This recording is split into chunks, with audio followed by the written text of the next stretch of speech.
자, 여러분, 우리가 오늘 에서 7장 드디어 들어오게 되었는데, 에서 7장은 어떻게 시작하는가?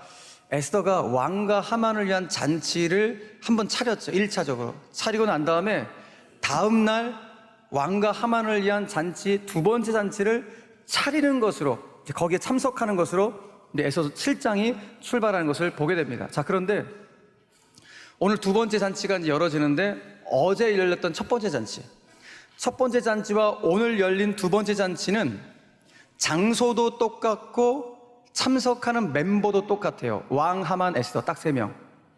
장소 똑같고 멤버도 똑같은데 확연히 다른 것이 하나 있어요. 뭐가 다른가? 첫 번째 참석한 사람들의 마음 상태와 두 번째 잔치에 참석한 사람들의 마음의 상태가 완전히 다른 거예요. 어떻게 다른가? 일단 왕부터 볼까요? 아하수에로 왕. 아하수에로 왕은 이 두 번째 잔치에 어떤 마음의 상태로 참석했는가? 굉장히 마음이 불편해요. 불쾌한 마음으로 이 잔치에 참석했어요. 왜 그런가? 왕이 1차 잔치 때 하만의 속마음, 하만의 야욕을 알게 되었어요. 하만의 야욕이 뭐예요? 이놈 봐라, 내 자리를 탐하네? 왕의 자리를 노리고 있는 하만의 속마음을 간파하게 된 것입니다. 그래서 왕이 이 하만을 보고 너무 불쾌한 거예요. 특별히 이 왕은 무엇을 경험한 사람이에요? 딱 5년 전에 자기 측근, 가장 측근이었던 비서진 빅단과 데레스, 자기가 믿었던 비서진들로부터 배신을 당해서 역모로 왕을 죽이려고 하는 이와 같은 역모, 음모가 일어났어요. 그러니까 그 역모를 경험한 왕의 입장에서는 이제 믿을 놈이 하나도 없는 거예요. 내 주변에 믿을 사람이 아무도 없어요. 그러니 이 하만의 야욕을 알게 된 왕의 역모 리스트에 하만을 아마 마음속으로 딱 올려놨겠죠. 이놈도 언젠가 나를 배반한다. 나는 역모 리스트에 딱 올려놓은 거예요. 그래서 이제부터는 왕이 뭐 하겠습니까? 이제는 비서진들을 통해 갖고 이런 역모 리스트에 올라온 사람들의 뒷조사를 시키는 거예요. 오늘 성경에 보니까 왕이 하르보나라는 사람을 통해서 하만의 모든 일거수일투족을 알아오라고 뒷조사를 시킵니다. 하만이 요즘에 어떻게 돌아다니고 있는지, 무슨 행동을 하는지, 무슨 말을 하고 돌아다니는지, 저 집안에서 혹시라도 역모를 꾸미고 있는 건 아닌지, 야, 이거 다 알아봐 라고 하르보나라는 이 신하에게 뒷조사를 시키게 된 것입니다. 바로 이런 상황 속에서 하만 때문에 굉장히 불쾌하고 불편한 마음의 상태로 에스더가 준비한 두 번째 잔치에 왕이 참석하게 된 것입니다. 이건 왕의 마음의 상태. 자, 그렇다면 하만은 어떤 마음의 상태를 가지고 두 번째 잔치에 참여하게 되었는가? 첫 번째 잔치가 일어났을 때 특별히 왕이 그날 잠을 못 자갖고 역대일기를 읽었잖아요. 역대일기를 읽고, 야, 5년 전에 내 역모를 제거한 자인 모르드게라는 신하가 있는데 내가 이 모르드게에게 어떠한 상도 베풀지 않은 것을 알게 된 거예요. 그래서 하만에게, 여보게, 자네라면 내가 이렇게 존귀하게 해두고 싶은 사람이 있는데 이런 사람에게 자네라면 어떤 상을 베풀고 싶은가? 라고 물어봤을 때 하만은 그것을 자기라고 착각해갖고, 아이고 왕이시여, 그와 같은 사람들에게는 왕복을 입혀주시고 또 왕관을 씌워주시고 왕이 타는 용마를 태워주셔갖고 성중에서 백성들 보는 앞에서 왕이 존귀하게 여기는 사람이 이렇게 엄청난 상을 받을 것이다 라고 외칠 수 있도록 왕이 그렇게 해주십시오 라고 이야기합니다. 근데 왕은 그 상을 누구한테 준 거예요? 하만이 아니라 모르드게에게 준 거예요. 오히려 하만에게 뭐라고 명령하고요? 네가 하만이 탄 그 말을 끌어라 라고 얘기하는 거예요. 그러니까 하루 종일 하만이 뭐 한 거예요? 자기가 죽이려고 했던 모르드게를 왕의 용마에 태워갖고 그 시종 노릇을 하루 종일 다니는 거예요. 그냥 끌고만 다니는 것이 아니라 외쳐야 돼요. 왕이 존귀하게 여기는 사람은 이같이 상을 베풀 것입니다. 하루 종일 소리 지르며 다니는 거예요. 목이 다 나갔어요. 몸도 완전히 녹초가 돼버렸어요. 평생 종을 부리고 사는 사람이, 종을 부렸던 사람이 오히려 종이 돼갖고 시종이 돼갖고 지금 끌고 다녀야 되니까 완전히 이 수치심, 이 뭐 어떻게 표현할 거예요? 엄청난 수치심과 몸이 녹초가 된 그런 상황. 하루 종일 이 일을 하고 집에 돌아왔어요. 집에 돌아와서 이 수치심을 안고 아내에게, 측근들에게 이야기한 거예요. 내가 이렇게 오늘 하루 종일 수치심이 있었다. 그러면 아내하고 측근들이 나를 위로해 줘야 될 텐데 전혀 위로를 안 해주고 뚱딴지같이 이런 말을 하는 거예요. 그런 일이 오늘 하루 종일 있었다고요? 그거 심상치 않은데요? 그거는 당신이 모르드게를 앞으로 어떠한 수를 써서라도 모르드게를 이길 수 없다는 증거입니다 라고 얘기하는 거예요. 다시 말해서 당신은 모르드게를 이길 수 없고 당신은 이제 망할 겁니다 라는 것을 현실을 직시하게 말을 하는 거예요. 그러니까 하만 입장에서는 위로받으려고 얘기했는데 오히려 위로는커녕 내 인생이 앞으로 이렇게 망하게 될 것이라는 것을 아내로부터 측근들로부터 들으니까 완전히 넋이 나가버린 거예요. 맥이 빠지고 얼이 빠진 상태. 이런 얼이 빠진 상태에서 어디로 가게 된 거예요? 오늘 두 번째 에스더가 마련한 잔치에 참석하게 된 것입니다. 자, 드디어 이 두 번째 잔치 하만이 딱 앉았습니다. 왕이 오셔갖고 또 착석했어요.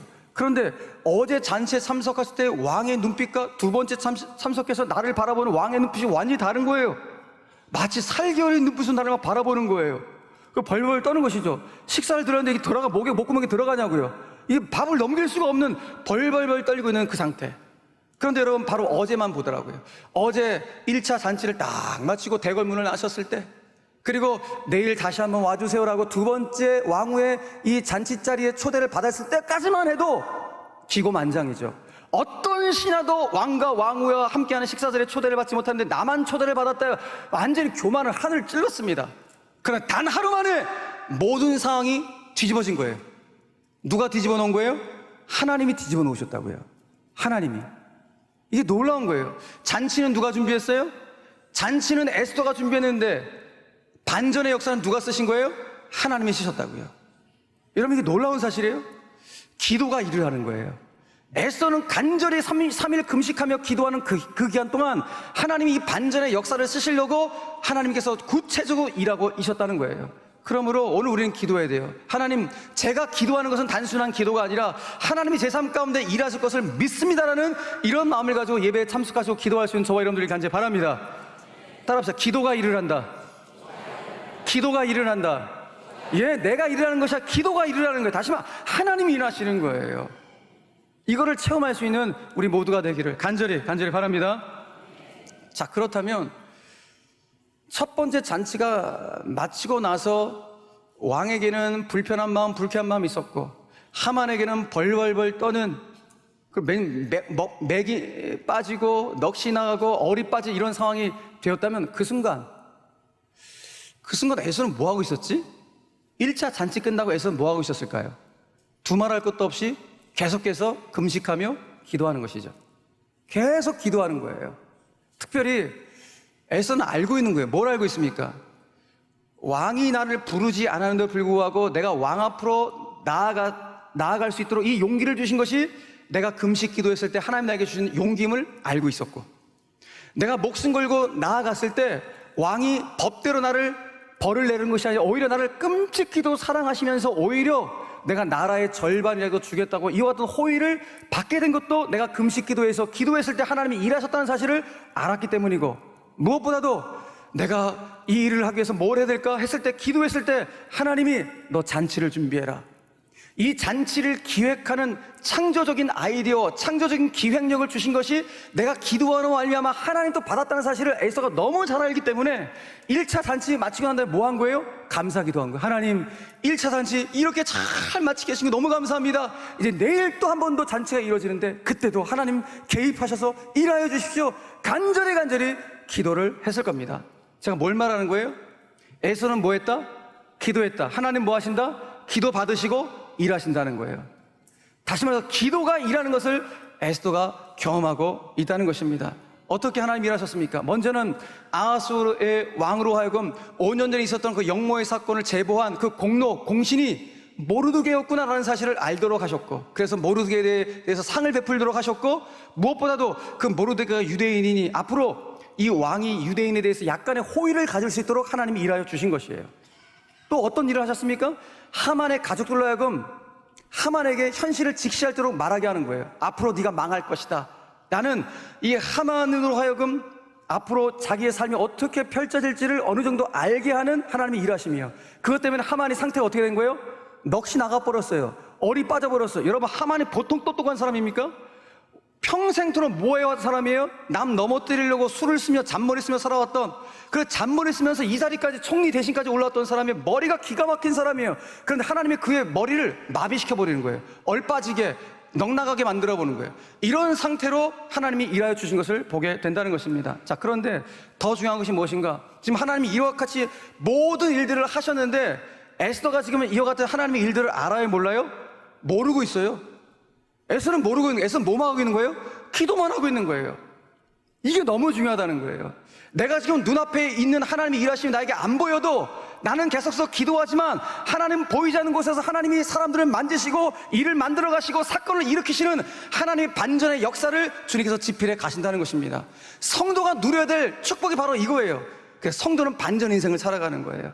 오늘 저와 여러분들 가운데 주님께서 내가 기도할 때 하나님이 일하시고 기도가 일하게 하심을 알미암아 내 인생의 반전의 역사를 지필해 가실 그 하나님의 놀라운 은혜가 여러분들 삶 가운데 나타나기를 주 예수 그리스도의 이름으로 간절히 축원합니다.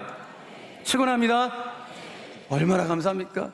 에스더 등 뒤에서 일하시는 하나님, 에스더 등 뒤에서 에스더를 도와주시는 바로 그 하나님을 기도를 통하여 만나고 있다는 것이 얼마나 축복인지 모릅니다. 자, 이렇게 2차 잔치에 다시 참석하게 되었습니다. 똑같은 인물들이 똑같은 장소에서, 그러나 마음의 상태는 전혀 달랐다 그랬죠. 예. 이런 상태 속에서 왕이 두 번째 잔치에 다시 한번 똑같이 왕후 에스더에게 제안을 합니다. 세 번째입니다. 뭐라고? 그대여, 그대의 소원이 무엇인고 내가 내 나라의 절반이라도 주겠노라고 벌써 세 번째 제안을 합니다. 드디어 에스더가 때가 되었구나, 내가 더 이상 미루면 안 된다. 그래서 자기 안에 묵혀뒀던, 금식 기도하면서 하나님 언제 이걸 말할까요? 라고 생각했던 바로 그 말을 끄집어 올려 말을 하기 시작합니다. 에스더가 왕한테 오늘 본문에 보니까 그 두 가지를 얘기했어요. 첫 번째, 왕이시여 저의 생명을 살려주십시오. 두 번째, 우리 민족 유대 민족을 살려주십시오. 페르시아에 살고 있는 400만 명의 유대 민족을 살려달라고 이야기합니다. 자, 이 두 가지를 얘기했는데 뭐부터 얘기했어요? 자기 목숨을 살려달라고, 구해달라고, 그 다음에 민족을 살려달라고 얘기한 거예요. 이게 상식적으로 생각하면 뭔가 이렇게 큰 뜻을 품고 가는 사람은 우리 민족을 살려주십시오, 나는 죽더라도 우리 민족을 살려주십시오, 이게 정상적인 멘트일 것 같은데 에스더는 뭐부터 얘기했어요? 왕이시여 제 목숨을 먼저 살려주시고 그 다음에 우리 민족을 살려주세요 라고 얘기하는 거예요. 정말 지혜로운 하나님 주신 지혜였어요. 왜요? 여러분, 지금 아하수에로 왕은 유대 민족에 관심이 없어요. 유대 민족이 살건 죽건 그 관심이 없는 사람이에요. 누구한테만 관심이 있어요? 내 사랑하는 아내 에스더예요. 네. 그렇기 때문에 에스더가 그걸 간파하고 지금 왕의 모든 시선을 나한테 있구나, 그래 왕이 아끼는 내 목숨을 먼저 이야기한 다음에 내 정체도 밝혀야겠다. 그래서 왕이시여 저는 유대인입니다. 그런데 이 페르시아 제국에 400만 명이 살고 있는 유대인들, 이 학살 위협에 놓여 있는데 이 학살 위협에 놓여 있는 저의 민족 유대인들을 살려주십시오라고 자기 정체를 밝히기 시작한 겁니다. 에스더의 이 말을 듣고 왕이 경악을 한 거예요. 왜 경악을 했어요? 아니 그대가 유대인이었는고? 라는 것 때문에 경악한 것이 아니라 도대체 유대인 학살을 누가 기획하고 누가 음모를 꾸민 것이냐, 이놈이 지금 어디에 있냐고 에스더한테 대묻고 있는 것입니다. 그래서 오늘 왕은 경악을 하면서 그대가 유대민족이었어? 내가 몰랐는데 나를 어떻게 속였냐고 이렇게 말하지 않아요. 법문에 그런 거 한마디도 안 나와요. 뭘 물어봤어요? 도대체 이놈 누구냐고, 우리 아내가 있는 아내의 민족인 유대민족을 학살하려는 이 엄청난 기획과 음모를 꾸민 놈이 누구냐? 라는 것을 왕이 이야기하는 거예요. 자, 그런데 이 순간 에스더가 드디어 자기 안에 속에 넣어놨던 그 말을 드디어 올립니다. 야구선수는 결정구를 쫙 날려버린 거예요. 그 결정구가 뭡니까? 폐하, 이놈입니다. 이 대적, 이 원수는 바로 이 악한 하만이라는 결정구를 날려버리게 됩니다. 자, 이때 에스더의 말을 들었던 아하수에로 왕이 순간 얼마 전에 이놈, 이 대적 하만이라고 에스더가 말하는 이 하만이 나한테 가지고 왔던 그 조서가 갑자기 기억나는 거예요. 그때 어떤 조서를 이 하만이 가져왔어요? 폐하, 지금 우리 페르시아 제국 안에 이 제국의 법, 왕의 법을 따르지 않고 지들만의 법을 따르는 게 뭐예요? 율법이죠. 지들만의 법을 따르는 그런 민족들이 있는데 이런 민족은 사회의 악입니다. 우리 제국의 이거 악입니다. 이런 민족들은 그냥 싹 멸절을 해버려야 됩니다. 조서를 갖고 왔어요. 그때 왕이 획가닥 해갖고 뇌물 받아갖고 조서의 도장을 꽝 찍어갖고 그 조서가 지금 페르시아 전국으로 막 확산되고 이 상황이에요. 왕이 그 조서가 생각난 거예요. 근데 깜짝 놀란 건 뭐예요? 내 아내의 민족이 유대인의 사실인지 알게 되었으니 진짜 깜짝 놀란 것은 바로 그 학살 대상에 누가 있다? 내 아내 에스더가 있다는 사실을 알고 경악을 하고 분노가 치밀어 온 거예요. 그래서 왕은 이 학살 음모를 꾸민 자가 하만의 사실을 알면도 불구하고 에스더에게 하만을 앞에 두고 이야기합니다. 그래요, 이 학살 음모를 꾸미는 자가 누군고, 그가 어디에 있는고 알면서 물어봅니다. 여러분 지금 계속 누가 대화하는 거예요? 왕과 왕후만 둘이 계속 대화하는 거예요. 이거 누가 듣고 있어요 옆에서? 하만은 계속 듣고 있으니까 심적인 상태 어떨 거예요? 벌벌벌. 네. 벌벌벌해요. 그야말로 약할 때 강함 되어주시는 하나님의 역사가 나타난 거예요. 약했을 때 강함으로 역사하시는 이 놀라운 하나님의 일하심이에요. 무엇보다도 기도하는 에스더 등 뒤에서 에스더를 도와주시는 하나님의 반전의 역사가 이와 같이 나타나게 된 것입니다. 자, 그런데 하나님의 일하심이 여기서 그치지 않고 더 구체적으로 나타나기 시작합니다. 하나님은 아하수르에게도, 아하수르 신하에게도 계속해서 개입하여 아주 정확한 타이밍에 일하신 것을 보게 됩니다. 자, 어떻게 일하시는가? 자, 보세요. 지금 왕이 하만에게 분노해갖고요, 이 분노를 참을 수가 없었어요. 뚜껑이 열려버렸어요. 그래갖고 이 화를 가라앉히려고 했는지 몰라도 이 식사 자리를 박차고 일어나 밖으로 잠시 나아갑니다. 오늘 성경 보니까 왕의 후원으로 나갔다라고 이야기합니다. 자, 그 순간 하만이 잔머리를 굴리기 시작하는 거예요. 아, 어떡하지? 왕한테 용서를 구하는 걸 이미 글러먹었다. 왕한테는 이제 더 이상 안 되고 내 유일한 희망은 내가 그렇게 깔봤던 에스더 왕후다. 내가 왕후에게 용서를 구하고 나에게 자비를 좀 베풀어 달라고 내가 굽신거릴 수밖에 없는 상황이 되었다. 그래서 그 순간 왕이 나갔을 때 왕후 가까이 다가가서 그 앞에서 엎드립니다. 중전마마 저를 살려주십시오. 얘기하는 거예요. 이러지 않았겠어요? 중전마마 저를 살려주십시오. 막 굽신거리는 거야. 그 순간 화를 가라앉히고 들어왔던 왕이 그 모습을 바라본 거예요. 왕의 눈이 뒤집어졌어요. 왜? 저 모습이 마치 내 아내를 성경 보니까 뭐라고 그랬어요? 강간하는 것처럼 보여줬다는 거예요. 이놈 봐라! 내 아내를 저렇게 겁탈하려고 있다고. 하만의 자세가 그렇게 보였던 것입니다. 자, 그런데 여러분, 이거 상식처럼 생각해 보자고요. 이 순간 어떤 정신 나간 놈이 그 자리에서 왕후를 강간하겠냐고요. 아무리 하만이 못된 놈이라 해도 아니 그 자리에서 어떻게 왕후를 강간할 수가 있겠냐고요. 거기 지금 식사 자리 시종들이 얼마나 많은데 그 신하들이 그렇게 많은 자리에서 어떻게 강간을 하냐고요. 이건 못하는 일이에요. 그럼 뭐예요? 왕이 강간범으로 하만을 모으는 거예요. 이게 합리적이죠. 네. 왕이 지금 하만을 강간범으로 몰았다는 것은 뭘 의미하는 거예요? 하만을 왕이 버렸다는 거예요. 너는 나를 언제 넘어뜨려 할지 모르는, 너는 역모를 꾸밀 자인 걸 왕이 이미 확증을 했기 때문에 아예 강간범으로 몰아버리는 거예요. 이 당시에는 왕의 말이 법이기 때문에 저런 강간하고 있다고, 저는 쳐죽일 놈 하는 순간 법이 되어갖고 그 주변에 있던 신하들이 하만을 끄집어갖고 오늘 어떻게 했습니까? 머리에 얼굴에 천을 덮어버렸어요. 이 당시에 페르시아 왕실에서 어떤 사람에게 천을 얼굴에 덮은다는 것은 처형시키겠다는 의미였어요. 이제 관건은 딱 하나 남았습니다. 처형 결정됐는데 이 하만이라는 놈은 총리 대신을 어떻게 처형할 것인가, 처형의 방법만 남은 거예요. 자, 그런데 그 순간이었습니다. 처형의 방법을 고민하고 있던 왕에게 그 순간 어떤 한 신하가 달려와서 한 가지 보고를 합니다. 그 신하가 누군가? 하르보나. 누구였어요? 야, 너 하만 요즘에 어떻게 하고 다니는지 돌아봐 라고 뒷조사시켰던 바로 그 신하.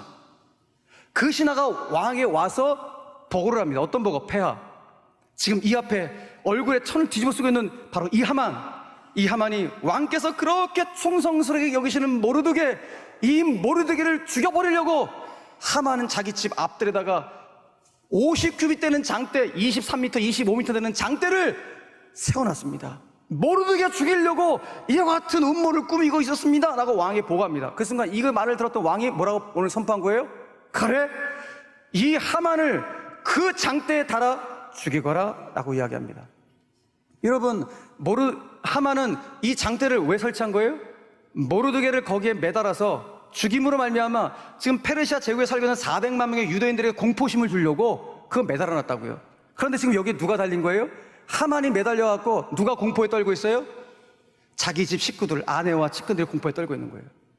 자기 집 마당 앞에서 내 남편이, 우리 아버지가, 내 주인님이 저기 매달려서 죽어가는 그 모습을 보게 됩니다. 본인은 누군가에게 공포심을 심어주려고 이 작업과 이 꼼수를 했는데 그 함정에 본인이 넘어가게 된 것입니다. 여러분, 우리가 지금 보고 있는 이 하만이라는 인물, 이 사람은 평생토록 어떻게 하면 저 사람을 넘어뜨릴까? 어떻게 하면 저 사람에게 함정을 파갖고 내가 이 자리 계속 올라갈까? 이것만 평생 고민하며 올라왔던 사람이에요. 남 넘어뜨려서 그 위치까지 올라왔던 사람. 그런데 여러분, 스스로 재무덤 판다는 말이 있듯이 오늘 하만은 자기가 판 함정이 자기를 묻는 무덤인 줄을 한순간도 몰랐던 것입니다. 여러분, 그래서 성경은 이 자리에는 하나님 백성들 가운데 정말 명심하라고 이와 같은 말씀을 주세요. 우리 잠언 26장 말씀을 같이 한번 읽겠습니다. 시작. 함정을 파는 자는 그것에 빠질 것이요 돌을 굴리는 자는 도리어 그것에 치리라. 아멘. 하나님 백성들 가운데 명심하라고 주시는 거예요. 살아가면서 내가 누구를 올무에 걸려 넘어뜨리게 할까? 내가 저 인간 어떻게 함정에 내가 빠뜨리게 할까? 이런 어리석은 생각들, 악한 마음을 결코 하나님 백성들을 품어서는 안 된다라고 오늘 우리에게 말씀해주고 있는 것입니다. 왜냐? 그 올무에 내가 묶일 수 있기 때문에, 그 함정에 내가 빠질 수 있기 때문에. 이걸 사자성어로 자승자박이라고 하죠. 자기가 던진 올무에 자기가 묶여버리는 것. 여러분, 그러므로 오늘 이 자리에 있는 저와 여러분들은 어떤 경우에도 우리 인생길 가운데 자승자박의 저주가 임하지 않게 되길 간절히 축복합니다. 남 넘어뜨리려고 하지 마세요. 남 올무에 빠뜨리려고 하지 마세요. 그거 다 자기에게 돌아와요. 그 순간은 막 쾌감이 느껴질 거예요. 잘 됐다, 이놈 내가 그렇게 될 줄 알았다. 뭐 쾌감이 느낄지 모르지만 그 쾌감이 어느 순간 자기에게 눈물로 다가오게 될 거예요. 또 내 가족들을 눈물 흘리게 하는 일이 있게 될 것입니다. 말씀 맺겠습니다. 여러분, 우리 인생 살아가면서 뭐 이런 사람 안 만나면 참 좋겠지만 하만과 같은 못된 인간들 만날 수 있는 가능성 굉장히 높습니다. 아마 지금 살아오시면서 그런 뭐 하만과 같은 사람들 만나오신 분들 계시겠고, 앞으로도 또 안 만나면 좋겠지만 이런 못된 인간들이 우리 삶 가운데 나타날 수 있는 가능성이 얼마든지 있습니다. 그런데 그때 저희 여러분들이 그 못된 하만과 같은 사람들이 사용하는 악한 방법으로 똑같이 대꾸해서는 안 돼요. 이놈이 함정 판다고 나도 함정 파고, 올무를 던진다고 나도 올무 던지는 거 결코 안 된다는 것입니다. 성도는 성도가 해야 될 방법이 있다는 거예요. 악으로 오면 선으로 대하는 것이에요. 그런데 진짜 성도가 가장 먼저 이 상황 가운데 해야 될 방법이 무엇인가? 그것을 에스더가 오늘 보여준 거예요. 에스더가 어떻게 보여줬습니까? 그렇죠. 에스더는 약할 때 강함 되어주신 하나님, 내 인생 등 뒤에서 나를 도와주신 바로 그 하나님, 그 하나님이 내 편 되어주심을 반드시 믿고 그분을 신뢰함으로 그분 앞에 기도의 자리로 나아간 것. 바로 이것이 성도가 해야 될 가장 중요한 방법임을 말씀해주고 있는 것입니다. 여러분, 저 여러분들이 믿는 하나님은 여러분들의 철저한 편인 줄 믿으시길 바랍니다. 하나님 내 편 되어주신다고요. 하나님 내 편 되어주셔서 내 아픔을 아시고 내 상황을 아셔갖고 하나님이 보응하실 거예요. 그거는 그러니까 너희들은 함정 파지 말고 올무 던지지 말고 그 일은 나에게 맡기라는 거예요. 그래서 시편 118편 말씀 다 같이 한번 읽겠습니다. 자, 시작. 여호와는 내 편이시라. 내가 두려워하지 아니하리니 사람이 내게 어찌할까? 여호와께서 내 편이 되사 나를 돕는 자들 중에 계시니 그러므로 나를 미워하는 자들에게 보응하신 것을 내가 버리로다. 아멘. 할렐루야. 이번 한 주간 꼭 믿으세요. 에스더 등 뒤에서 일하시던 하나님, 그 하나님 나의 하나님이에요. 나의 등 뒤에서 나를 도와주신 하나님, 언제나 내 편 되어주신 하나님, 그 하나님만을 이번 한 주간도 철저히 신뢰하시고 그분 앞에 여러분들이 정말 간절하게 절박하게 기도하시므로 말미암아 에스더 앞에 나타났던 정말 표가 나는 하나님의 반전의 역사가 여러분의 삶 가운데 펼쳐지게 되기를 주 예수 그리스도 이름으로 간절히 축원합니다. 축원합니다.